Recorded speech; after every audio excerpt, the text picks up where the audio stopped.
తెలంగాణ ఆంధ్రప్రదేశ్ ఆనాడు కలిసి ఉన్నప్పుడు వైఎస్ రాజశేఖర రెడ్డి గారు మరి ముఖ్యమంత్రిగా వ్యవహరిస్తున్నప్పుడు ఈ ఆంధ్రప్రదేశ్కి ప్రత్యేక హోదా కావాలని మరి ఒక గొప్ప నినాదాన్ని ఆ రోజు అనేక మంది నాయకుల్లో వచ్చింది. అయితే ఒక కోణంలో మరి ఏదైతే పార్లమెంట్లో మరి పార్లమెంటు స్తంభించే విధంగా ఆనాడు జగన్మోహన్ రెడ్డి గారు కూడా ఒక ప్లకార్డు పట్టుకొని ప్రత్యేక హోదా మరి కంపల్సరీ కావాలనే నినాదాన్ని తీసుకొని ఆ రోజు మరి చూపించడం జరిగింది. అది చాలా వరకు వెళ్ళిపోయింది. వెళ్ళిన తర్వాత కూడా అనేక ఇబ్బందులు అనేక కష్టాలు కూడా మరి పడడం జరిగింది. దాని తర్వాత మరి ఎవరైతే అధిష్టాన సోనియా గాంధీ గారు ఉన్నారో వారి దగ్గర కూడా ఒకంతు మరి విరోధం కూడా మరి ఏర్పడవడం జరిగింది. మరి ఈ కోణంలో అనేక మంది నాయకులు ఎవరైతే ఉన్నారో మరి యొక్క ప్రత్యేక హోదా మీద పోరాటం చేయడానికి ఆంధ్రప్రదేశ్ని బేస్ చేసుకొని ఆనాడు నుంచి ఈనాడు వరకు మరి ముందుకు వెళ్తున్న నాయకులు ఎవరైతే ఉన్నారో ఆ నాయకులు నారాయణరావు గారు మనతో పాటు ఉన్నారు. ఆయనతో మాట్లాడే ప్రయత్నం చేద్దాం. నారాయణరావు గారు, ప్రత్యేక హోదా ఇది నిన్న మొన్న వచ్చిన నినాదం కాదు, మొదటి నుంచి వస్తున్న నినాదం. ఆ రోజు నుంచి ఈ రోజు వరకు మీరు పోరాడుతూనే ఉన్నారు. మరి ఈ రోజు కూడా అసలు ఇది ఇవ్వకపోవడానికి కారణం ఏంటి? దీన్ని పక్కన పెట్టేశారని చెప్తారు అంటే మేమైతే అంటున్నాం, దాన్ని మీరేమంటారు? ఈ రాష్ట్రం నుంచి ఢిల్లీలో రిప్రజెంట్ చేస్తున్న ప్రతి ఒక్క అన్ని పార్టీ అభ్యర్థులు పార్లమెంటేరియన్స్ ఎవరు కూడా ఈ రాష్ట్రంలో ప్రధాన సమస్య ప్రత్యేక హోదాని ప్రస్తావించకపోవడం, వీళ్ళల్లో ఐక్యత లేకపోవడం, ఒకళ్ళ నాశనాన్ని ఇంకోళ్ళు కోరుకోవడం. ముఖ్యంగా ఏంటంటే ఈ పార్టీ నాశనం ఆ పార్టీ నాశనాన్ని వీళ్ళు కోరుకోవడం చెప్తే ప్రజల శ్రేయస్సు వీళ్ళు ఎలక్షన్లో ఏదైతే హామీ ఇచ్చారో మేమంతా కూడా మెడల్ వంచి ప్రత్యేక హోదాను తీస్తామని ఆ అంశాన్ని పక్కన పెట్టేస్తాం. కళ్ళెదురుగా స్టీల్ ప్లాంట్ నమ్మేస్తున్నా కూడా వీళ్ళు పట్టలేకుండా ఉన్నారు. పక్కనే కనీసం రైల్వే జోన్ ఇస్తానని చెప్పి ఒక కొత్త రైల్వే స్టేషన్ కూడా తీసుకురాకపోతే కనీసం మాట్లాడే ఒక వాయిస్ లేదు, ఒక ఉద్యమకారులు లేడు. ప్రజల్ని కూడా ఏమరపాటుకు గురి చేసి ఒక బిచ్చం వేస్తున్నట్టు వీళ్ళు చిల్లర పథకాలు ప్రవేశపెట్టి వాళ్ళలో ఉన్నటువంటి పేదరికం, వాళ్ళలో ఉన్నటువంటి నిరక్షరాస్యతని వీళ్ళు ఒక వెపన్గా చేసుకొని వాళ్ళు రోజు వాళ్ళ కిరాణా ఖర్చులకో సామాన్ల కోసం వాళ్ళకి డబ్బులు వేసి అసలు విషయాన్ని పక్కదోవ పట్టించి ఈ రాష్ట్రాన్ని సర్వనాశనం చేశారు. చివరికి ఢిల్లీలో ప్రత్యేక హోదా అంటే పోలీస్ కానిస్టేబుల్ కూడా బూటుగాళ్ళతో తనే పరిస్థితికి తీసుకొచ్చారు. ఎందుకంటే వీళ్ళు తెలుగువారి ఆత్మగౌరవాన్ని వీళ్ళు చంపేశారు, తాకట్టు పెట్టారు. పక్క రాష్ట్రాలన్నీ కూడా రాజకీయాలన్నీ వాళ్ళ రాష్ట్రంలో చేసుకుంటారు, కానీ కామన్గా ఒక సోషల్ కాజ్ ఉంటే అక్కడికి వచ్చేసరికి పార్లమెంట్ ఫ్లోర్లో అన్ని పార్టీలు కూడా కలిసి ఇది మా రాష్ట్ర సమస్య, మాకు ఎందుకు ఇవ్వరని కేంద్ర ప్రభుత్వం మీద ఆ రోజు మన్మోహన్ సింగ్ మీద ఈరోజు మోడీ మీద తిరుగుబాటు చేసి మిగతా రాష్ట్రాలన్నీ పథకాలు ప్రాజెక్టులు సాధించగలుగుతుంటే ఈ రాష్ట్ర ఎంపీలు ఒక ఎంపీ మాట్లాడుతుంటే మన తెలుగు ఎంపీ అరే కూర్చోరా, అరే కూర్చో వీడికి సిగ్గు లేదని మన పార్టీ ఎంపీలు అరవడం వల్ల చులకన చేసుకోవడం వల్ల ఈ రాష్ట్ర ఇక్కడ లోకువైంది ఆ పార్టీ ఎంపీలు కాదండి, 5 కోట్ల 6 కోట్ల మంది తెలుగు ప్రజలు మా వాయిస్ని మా ప్రాణాలని మా గౌరవాన్ని వీళ్ళు తాకట్టు పెట్టారు, ఢిల్లీలో తాకట్టు పెట్టారు. గత వారం జరిగిన పార్లమెంట్ సమావేశాలప్పుడు మేము వెళ్ళి అన్ని పార్టీ నాయకులు కలిసినప్పుడు వాళ్ళు ఏం చెప్పారంటే మీ రాష్ట్రం మోసానికి గురైంది, మీ రాష్ట్రానికి కనీసం రాజధాని లేదు, మీ ప్రజలు చివరికి స్వచ్ఛంద సంస్థలు భవిష్యత్తులో వచ్చి మీకు ఆహారం సాయం చేసే పరిస్థితికి మీ రాష్ట్రం దిగజారిపోయింది. మీరు వెళ్ళి ప్రజల్ని చైతన్యవంతులు చేయండి, ప్రజల్ని జాగరూకతకు గురి చేయండి, వాళ్ళందరితో పోరాటం నిర్మించండి. పెండింగ్ ప్రాజెక్టులకి అన్ని రాష్ట్రాలు కూడా వేల కోట్ల రూపాయలు కళ్ళెదురుగా ప్రతి పార్లమెంట్ సెషన్లో కూడా తమిళనాడు కొన్ని వేల కోట్ల రూపాయలు పట్టుకెళ్ళిపోయి, కర్ణాటక పట్టుకెళ్ళిపోతుంది, పక్కనున్న ఒరిస్సా కూడా కొన్ని వేల కోట్ల రూపాయలు నిధులు పట్టుకెళ్ళి డెవలప్ చేస్తే మన రాష్ట్రానికి చిల్లి గోవ కూడా తీసుకురావాలనుకుంటుంది. దీనికి కారణం ఏంటంటే ద ఫెయిల్యూర్ ఆఫ్ టోటల్ ఉన్నటువంటి పార్లమెంట్ మెంబర్స్ అందరూ కూడా ఫెయిల్ అయిపోయింది టోటల్. ఇది మళ్ళీ జరగకూడదని, రేపు రానున్న ఎలక్షన్లో మళ్ళీ ప్రజలు మోసపోకూడదని, మా రాష్ట్రం నాశనం అవ్వకూడదని నేను ఒక బాధ్యత గల పౌరుడిగా ఈ ప్రత్యేక హోదా పోరాట సమితి బ్యానర్ మేమందరం కూడా రాజకీయాలకు సంబంధం లేకుండా మా శక్తి సామర్థ్యంతో రాష్ట్రం అంతా తిరిగి ఉద్యమాన్ని నిర్మించి రేపు ప్రజల్లో అన్ని రాజకీయ పార్టీలు కూడా మేము అప్పీల్ చేస్తున్నాం. మీరు చిల్లర పథకాలు ఉచిత పథకాలు మేనిఫెస్టోలో పెట్టి మళ్ళీ నాశనం చేయొద్దు ఈ రాష్ట్రాన్ని, కేవలం ప్రత్యేక హోదా అంశాన్ని తీసుకురండి, అందరూ కలిపి ఒక ప్లాట్ఫామ్ మీదకి వచ్చి మీ పోరాటం చేస్తామని మీ ఎజెండాలో పెట్టండి అని చెప్పి తెలియజేయడానికి ఈ పోరాటం స్టార్ట్ చేశాం. రైట్, నారాయణ గారు మాట చెప్పండి, అసలు ప్రత్యేక హోదా వల్ల ఆంధ్రప్రదేశ్కి వచ్చిన లాభం ఏంటి, రాకపోవడం వల్ల నష్టం? ప్రత్యేక హోదా అనే ఒక వర్డ్ పార్లమెంట్లో పాస్ అయిన రోజు దాని నుంచి పుట్టుకొచ్చే రాయితీలు, సబ్సిడీలు, బెనిఫిట్స్, అడ్వాంటేజెస్ ఇవన్నీ కలిసి విశాఖపట్నంకి ఆంధ్రప్రదేశ్కి కొన్ని వందల పరిశ్రమలు తరలి వచ్చే అవకాశం ఉంది. ఆ ఒక్క హోదా అనే అంశం వల్ల ఇక్కడ పెట్టే పరిశ్రమలకి చాలా బెనిఫిట్స్ వస్తాయి. ఆ పరిశ్రమలు పెట్టుబడిదారులకి ఒక రెడ్ కార్పెట్ అవుతుంది. సో దానివల్ల ఇక కేంద్ర ప్రభుత్వం కానీ రాష్ట్ర ప్రభుత్వం కానీ మోర్ అడ్వాంటేజెస్ వాళ్ళకి ఇవ్వడం వల్ల ఎక్కడో పక్క రాష్ట్రాల్లో పెట్టే పరిశ్రమలన్నీ ఇక్కడ రావడం వలన ఉపాధి అవకాశాలు వేల మందికి ఉపాధి అవకాశాలు పెరుగుతుంది, టూరిజం పెరుగుతుంది, ఇండస్ట్రీస్ పెరుగుతుంది, ఐటీ సెక్టర్ పెరుగుతుంది. ఎవ్రీ ప్లేస్లో కూడా ఒక డెవలప్మెంట్ కనిపిస్తుంది. ఈ ఆంధ్రప్రదేశ్ పచ్చగా ఉంటుంది. ఈరోజు ప్రత్యేక హోదా అనేది లేకపోవడం వల్ల అంటే అర్థం ఏంటంటే ఈ రాష్ట్రం ఒక అనాథ రాష్ట్రంగా ముద్రవేయబడింది. ప్రత్యేక హోదా లేకపోవడం అనాథ రాష్ట్రానికి ఎవరు వస్తారు, దేనికి పెట్టుబడులు పెడతారు, ఇక్కడ ఏం బెనిఫిట్స్ ఉంటాయి, ట్యాక్స్ ఫ్రీ లేదు, బెనిఫిట్స్ లేవు, సబ్సిడీలు లేవు. బయట రాష్ట్రాలతో పక్కనున్న తెలంగాణ రాష్ట్రానికి ఇక్కడికి కూడా యూనిట్కి 7 రూపాయలు ఒక గ్యాప్ వస్తుంది. అంటే పరిశ్రమలకు వాడే విద్యుత్ టారిఫ్ మీద నెలకు వచ్చేసరికి అక్కడ ₹1,00,00,000 అయితే ఇక్కడ 4 కోట్లు అవుతుంది కరెంటు బిల్లు పెద్ద పెద్ద ఇండస్ట్రీస్కి. ఈ వేరియేషన్ వల్ల పక్క రాష్ట్రాలకి తరలిపోతాయి మేజర్ ఇన్వెస్ట్మెంట్స్ అన్ని కూడా. అదే కానీ ప్రత్యేక హోదా వచ్చేటట్టయితే మన రాష్ట్రానికి కూడా ఈ లబ్ధి వల్ల అందరూ కూడా పెట్టుబడులు వస్తాయి, లక్షల మంది బాగుపడతారు, ప్రతి కుటుంబం బాగుపడుతుంది, ఇంపోర్ట్ ఎక్స్పోర్ట్లు వస్తాయి, ఇండస్ట్రీస్ వస్తాయి, ఐటీ సెక్టర్ బాగుపడుతుంది. చివరికి ఈ దోశ బళ్ళు, ఈ నూడిల్స్ బళ్ళు, పానీపూరి తప్పితే ఇప్పుడు ఏమీ కూడా డెవలప్మెంట్ జరగట్లేదు. ఇవన్నీ పోయి నా రాష్ట్రం సుభిక్షంగా ఉంటుందని ఒక సిటిజన్గా నేను గమనించాను. ఇదంతా సైంటిఫికల్లో మేమంతా కూడా సర్వే చేసాము. మేమేదో చెప్పడం కాదు, సైంటిఫికల్గా స్టాటిస్టికల్గా డేటా తీసుకున్న తర్వాత ప్రత్యేక హోదా రావడం వల్ల లోన్ ఉంటుంది. ఇప్పుడు లోన్ ఒక సాలిన ఒక మనిషికి అప్పు వల్ల 2 లక్షల కంటే ఎవరు లోన్ ప్రైవేట్ బ్యాంక్స్ ఇవ్వట్లేదు. ప్రత్యేక హోదా వస్తే ఆ 2 లక్షల నుంచి 20 లక్షల కెపాసిటీ పెరుగుతుంది తలసరి ఆదాయం వల్ల. సో ఈ విధంగా అన్ని బెనిఫిట్స్ వస్తాయన్నమాట. రోడ్లు పెరుగుతాయి, సీ కాస్ట్ ఉంది కదా, ఇక్కడ ఉన్నటువంటి దానికి ఆనుకున్నటువంటి పరిశ్రమలు, హ్యాచరీస్ కానీ, ఫిషింగ్ సంబంధించినటువంటి కానీ, షిప్పింగ్ కానీ ఇవన్నీ పెరిగి నా రాష్ట్రం అభివృద్ధి చెందుతుందని గ్రహించేది సైంటిఫికల్ డేటా. అది సార్, దానికోసమే ప్రత్యేక హోదా అడుగుతున్నాం. రైట్ అండి. అంటే ఆ రోజు ప్రత్యేకంగా పార్లమెంట్లో ప్లకార్డు పట్టుకుని మరి ప్రత్యేక హోదా కావాలని చెప్పి ప్లకార్డు పట్టుకుని జగన్మోహన్ రెడ్డి గారు ఈరోజు సీఎం అయి ఉన్నారు ఈరోజు ఆంధ్రప్రదేశ్కి. మరి ఆయన ఆ రోజు పోరాటం చేశారు, మరి దాన్ని ఈరోజు ఎందుకు మర్చిపోయారు, దానికి కారణాలు? మేము కూడా దాన్ని ఆయన ప్రశ్నిస్తున్నామండి. ఆయన విజ్ఞతకే వడియాలి. ఆయన ఏమంటారంటే మేము ఇచ్చిన మాట తప్పు మడం తిప్పు అని చెప్పేసి ఒక స్లోగన్ తోటి ఆయన రాష్ట్రం అంతా పర్యటించి ఆయన ప్రత్యేక హోదా తెస్తానని చెప్పి తీసుకొచ్చిన వ్యక్తి. ఆయన ఆ రోజు కాంగ్రెస్ సెంటర్లో ఉన్నప్పుడు ఆయన ప్లకార్డ్ పెట్టుకున్నాడు. తర్వాత ఉన్న గవర్నమెంట్లో కూడా ఆయన ప్లకార్డ్స్ ప్రదర్శించాడు. ఎట్టి పరిస్థితుల్లో కూడా మాకు ఆంధ్రప్రదేశ్ని బాగు చేస్తాం, అభివృద్ధి చేస్తాం, మాకు మా హక్కులు ఇవ్వండి. ఈరోజు ముఖ్యమంత్రి అనే పదవి ఆయనకు వచ్చేసిన తర్వాత కొన్ని అనివార్య కారణాల వల్ల, సైంటిఫికల్ రీజన్ వల్ల వీళ్ళందరూ కలిపి, నాట్ ఓన్లీ జగన్మోహన్ రెడ్డి గారు, వీళ్ళందరూ కలిపి ఆంధ్రప్రదేశ్ని అనాథగా వదిలేశారు. బహుశా 22 మంది ఎంపీలు ఆయనకి ప్రజలు మ్యాండేటరీ ఇచ్చారు. ఏ ఒక్క ఎంపీ కూడా ఈరోజు ఫ్లోర్లోకి వెళ్ళి 22 మంది ఎంపీలు కలిసి ప్రత్యేక హోదా గురించి రాజీనామా చేస్తామని ప్రకటించిన రోజు ఈరోజు మోడీ గారు ప్రత్యేక హోదా ఇచ్చిండేవారు. ఆయనే కాదు, టీడీపీ కానీ ఆల్ పార్టీ, ఇది అందరిది బాధ్యత, సమిష్టి బాధ్యత. పార్లమెంట్లోకి వెళ్ళి ప్రతి పార్లమెంట్ సభ్యుడు కూడా దీనికి బాధ్యత వహించాలి, సిగ్గుతో తల వంచుకోవాలని చెప్పేసి మేము తెలియజేస్తున్నాం. రైట్ అండి. అంటే తెలంగాణ తరహాలో ఉద్యమాలు ఇక్కడ కనబడట్లేదు. ఇక్కడ లాస్ట్ టైంలో కూడా వాళ్ళు చేసిన పోరాటాలు వేరు, అక్కడ ఉస్మానియా విద్యార్థులు చేసిన పోరాటం వేరు, ఇక్కడ ఆంధ్రప్రదేశ్ అంటే ఉన్న పాలకులు చేసిన పోరాటాలు వేరు. అంటే ఆ పోరాటాలు ఎక్కడికి తీసుకెళ్ళాయంటే కామన్ మ్యాన్ కూడా తీసుకెళ్ళి ఈరోజు సీఎం చేసే కేసీఆర్ గారు. మరి ఆ తరహాల ఉద్యమాలు ఆంధ్రప్రదేశ్లో ఎందుకు కనబడతాయి? ఇప్పుడు మేము కూడా కోరుకునేది ఏంటంటే ఈ రాష్ట్రానికి ఒక పెద్ద దిక్కు, ఒక ఉద్యమ నేత, రాజకీయాల్లోంచి పదవి కోసమో ప్రాజెక్టుల కోసమో తిరిగే నేతలు కాకుండా ఈ సమాజం కోసం, ఈ రాష్ట్రం బాగు కోసం ఆలోచించే ఒక ఉద్యమకారుడు, ఒక పెద్ద వాయిస్ చాలా అవసరం. అక్కడ ప్రజలు కూడా చైతన్యవంతులయ్యారు ఉద్యమం. ఇక్కడ ప్రజలకు కూడా ఇంకా చైతన్యవంతులు కావాల్సిన ఆవశ్యకత ఉంది. ఇక్కడ ఏంటంటే ప్రజల్లో ఆ రోజు రోజుకి కూడా ఆ చైతన్యం తగ్గిపోవడం వల్లే వాళ్ళందరినీ చైతన్యం చేయటానికే మేము ఈ ప్రత్యేక హోదా కూడా బస్సు యాత్రలో పెడతాం. కానీ ఈ రాజకీయ నాయకులు కూడా ఎక్కువ మంది ఏంటంటే స్ఫూర్తిగా తీసుకోవాలి. పక్క రాష్ట్రం కానీ, ఆ పక్క రాష్ట్రాలు కానీ, అక్కడ రాజకీయాలు చేస్తూ కూడా ఎంతో కొంత అప్పుడు తెలంగాణను సాధించడం కోసం కేసీఆర్ చావు వంచడం వరకు వెళ్ళారు. ఆ విధంగా ఇక్కడ ఎవరో ఏ పార్టీ అయినా పక్కన పెట్టి ప్రజలు మద్దతు ఇస్తారు. మీరు ఖచ్చితంగా లీడ్ చేయండి, ప్రత్యేక హోదా అంశాన్ని లీడ్ చేసి అవసరమైతే మేమందరం కూడా ఉంటాం.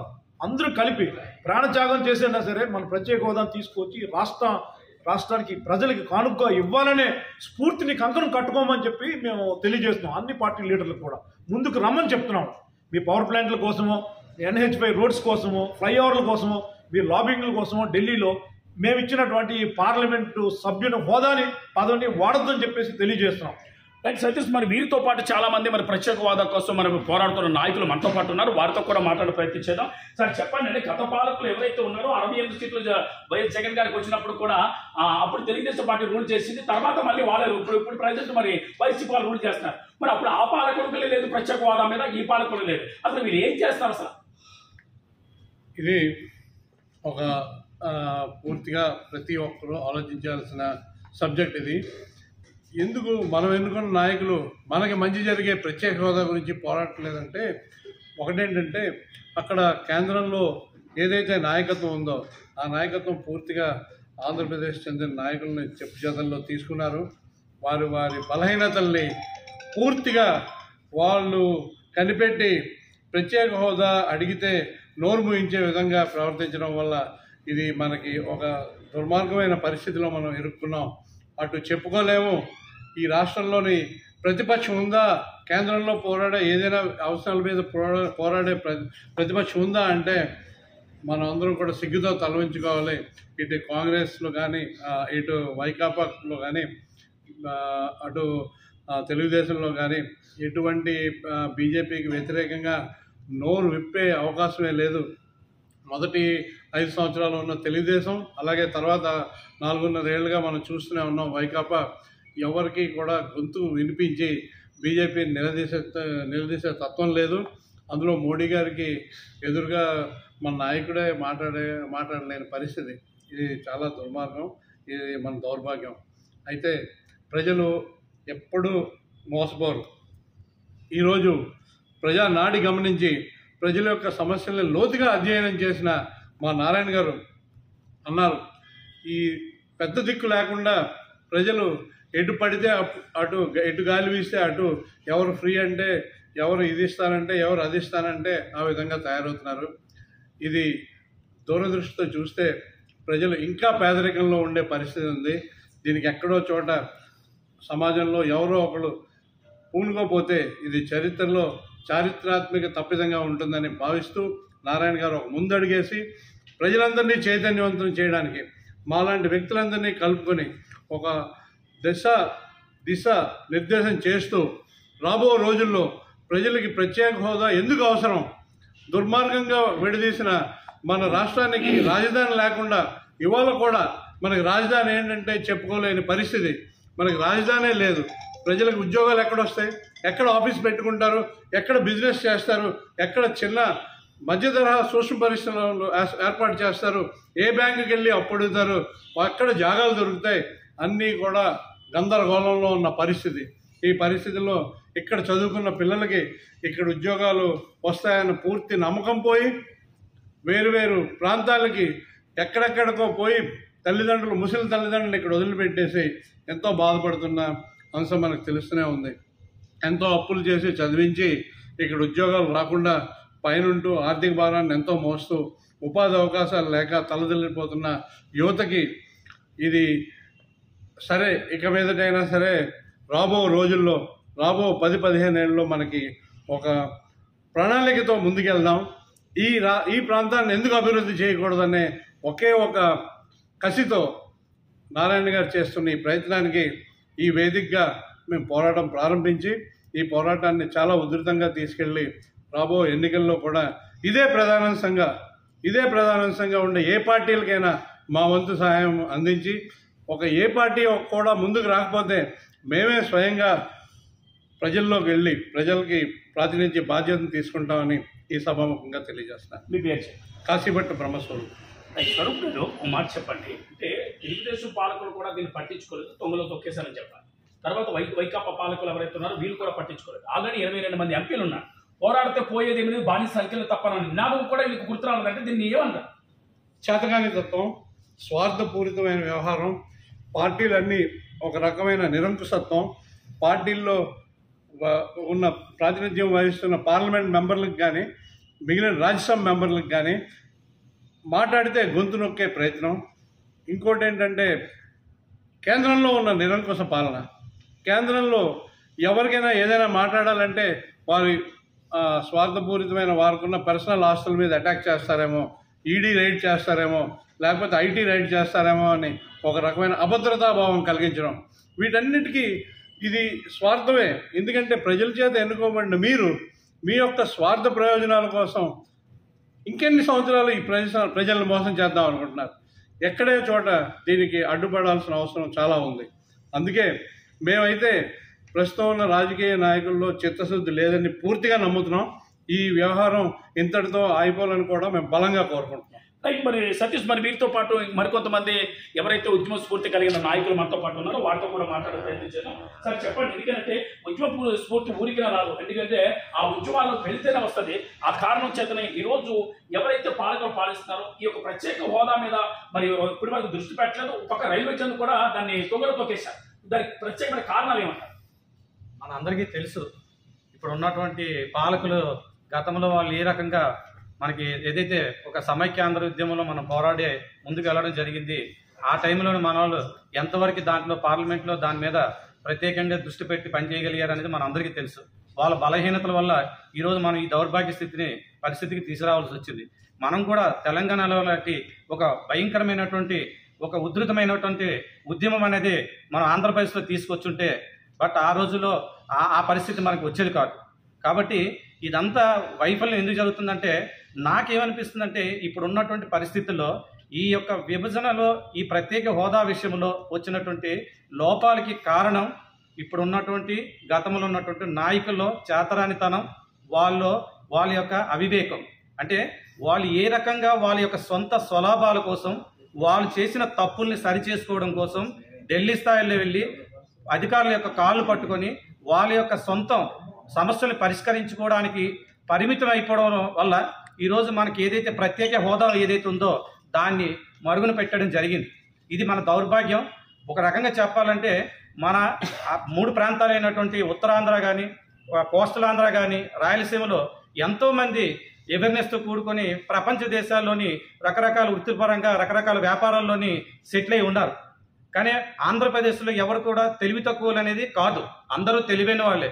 కానీ ఈ ఆంధ్రప్రదేశ్లో ఉన్న ప్రజలు ఏమి నమ్మారంటే మేము ఎన్నుకున్న అధికారులు ఖచ్చితంగా దీని మీద న్యాయం చేసి ఈ రాష్ట్ర భవిష్యత్తుని కాపాడుతారన్నటువంటి ఒక దృఢ సంకల్పంతో మీ అందరికీ ఓట్లేసి ఈ రోజుకే గెలిపించి మీకు నాయకత్వాలు ఇచ్చారు.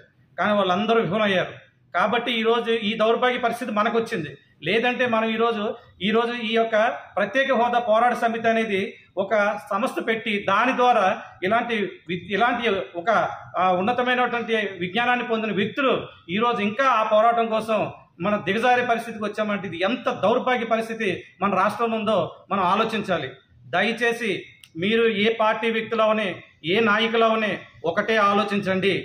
ఇప్పటివరకు జరిగిందేదో జరిగింది. మేము ఇప్పుడే ఎందుకు వచ్చాం, ఎన్నాళ్ళు లేనిది ఇప్పుడే ఎందుకు మేము ఈ విషయంలో ముందుకు వచ్చామంటే ఇది ఏదో మా స్వలాభాల కోసం మేము సాధించాలనే ఉద్దేశం కాదు. రాష్ట్ర భవిష్యత్తు మరుగున పడిపోతుంది. ఆల్రెడీగా మేమందరం కూడా ఈ మధ్యకాలంలో ఢిల్లీ చాలా సందర్భాల్లో వెళ్ళాం. మా నారాయణ గారు ఇప్పుడేదే చెప్పారు. ఏమని అక్కడికి వెళ్ళిన తర్వాత అక్కడ చెప్తున్న విషయాలు వాస్తవం. మన చేతరానితనం, మన యొక్క అవివేకం, మన పోరాటం అనేది అక్కడ బలంగా లేకపోవడం వల్లే ఈరోజు మనం ప్రత్యేక హోదాని తెచ్చుకోలేకపోయినటువంటి దౌర్భాగ్య పరిస్థితులు ఉన్నాం. దయచేసి ఆలోచించాలి. ప్రజలు కూడా మనస్ఫూర్తిగా మా తరపున మేము ఒకటే వేడుకుంటున్నాం. దయచేసి మీరు అందరూ కూడా ఇప్పటికైనా బయటికి రండి. బయటికి రాకపోతే మన రాష్ట్ర భవిష్యత్తు అంధకారంలోకి వెళ్ళిపోతుంది. ఇప్పటివరకు నమ్మాం మన నాయకుల్ని, కానీ ఎక్కడ కూడా మన నాయకులు మనకు అనుకున్న విధంగా న్యాయం చేయలేదు. వీళ్ళు చెయ్యరు. ఒక్కసారి రాబోయే ఎలక్షన్లో మీరు ఓటేసే ముందు ఖచ్చితంగా ప్రతి ఒక్క నాయకుడిని నిలదీసి అడిగి మన హక్కుల పైన వాళ్ళు పోరాడి మన హక్కులని వాళ్ళు సాధించేటంత వరకు పని చేస్తాననేటువంటి బలమైనటువంటి హామీలు ఇవ్వగలిగినప్పుడే తప్పకుండా మీరు ఆ వ్యక్తుల హామీ తీసుకొని మీకు ఓటేస్తామని చెప్పే ప్రయత్నం చేయండి. ప్లీజ్ దయ ఉంచి మరొకసారి మీ అందరికీ మా తరపున వేడుకుంటున్నాం. మీ పేరు చెప్పండి సార్. మూలా లేపాక్షేశ్వరరావు. ఈశ్వరరావు గారు, అంటే రీసెంట్ గా మన భోగాపురం దగ్గర తెలుగుదేశం పార్టీ వారు చాలా బహిరంగ సభ పెట్టారు. ఆ బహిరంగ సభ పెట్టిన వాళ్ళకు మేనిఫెస్టో రిలీజ్ చేశారు. అది మద్యపాలనతో పాటు చాలా ఏరియాల్లో ఫ్లెక్సీలు కూడా పెట్టారు. అందులో ప్రత్యేక హోదా అంశాలకు కూడా ఇన్వాల్వ్ చేయాలి. దానికి కారణాలు ఏమో వాళ్ళకి అవసరం లేదండి. వాళ్ళకి అవసరం లేదు. ఎందుకంటే వాళ్ళ స్వలాభాలు ఈరోజు అక్కడ ఉన్నటువంటి మనం పెట్టిన మీటింగ్లో పర్పస్ ఏంటి?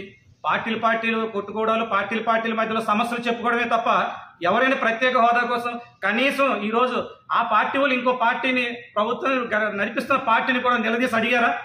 మీరు ప్రత్యేక హోదా కోసం మీరు ఏం చేశారు, మీరు ఏం హామీలు ఇచ్చారు, మేము తప్పు చేసాం, ప్రజలు మీకు అధికారం ఇచ్చారు, మరి మీరు అధికారంలో చేతిలోకి వచ్చాక మీరేం చేశారు అనే నిలదీసి కూడా ఒక్కరు కూడా అక్కడ వాయిస్ రీచ్ చేయలేదు. అంత దౌర్భాగ్య పరిస్థితి. అందుకేనండి మేము అదే చెప్తున్నాం. ప్రత్యేకించి మేము ఈ రోజు ఈ స్థాయిలో ముందుకు ఎందుకు వచ్చామంటే ఈ యొక్క అవేర్నెస్ మనది కొరబడిపోతుంది, లోపం జరుగుతుంది. దీన్ని ఖచ్చితంగా మనం ముందుకు తీసుకెళ్లాల్సిన అవసరం ఉంది. అయిపోయింది ఇప్పటివరకు. పార్టీలు నమ్మాం, రాజకీయాలు నమ్మాం, మనుషులు నమ్మాం, నాయకులు నమ్మాం, అందరూ మనకి హ్యాండ్ ఇచ్చారు, ఎవరు మనకి ఏమీ చేయలేదు. కానీ ఈసారి ప్రజల్లో చైతన్యం రావాలి. మీరు ఓటేసి మీ దగ్గరికి వచ్చే ప్రతి నాయకుడిని ఫిల్ట్ పట్టుకుంటారా, చెయ్యి పట్టుకుంటారా, కాలు పట్టుకుంటామా మనకి తెలియదు, నిలదీసి అడగండి. సార్ మీరు మా దగ్గరికి వచ్చారు, గతంలో మేము ఓటేసి మిమ్మల్ని గెలిపించాం, మీరు మాకేం న్యాయం చేశారు, కానీ ఇప్పుడు మేము అడుగుతున్నాం, అప్పుడు మేము అడగలేదు, ఓటేసి మిమ్మల్ని గెలిపించాం, మీరు న్యాయం చేస్తారని. ఇప్పుడు మేము ఓటు వేయాలనుకుంటున్నాం, మీరు మాకు న్యాయం చేస్తారని హామీ ఇస్తారా? ఇచ్చిన తర్వాతే మేము మీకు ఓటు వేయడానికి సిద్ధంగా ఉన్నాం, లేకపోతే పండి.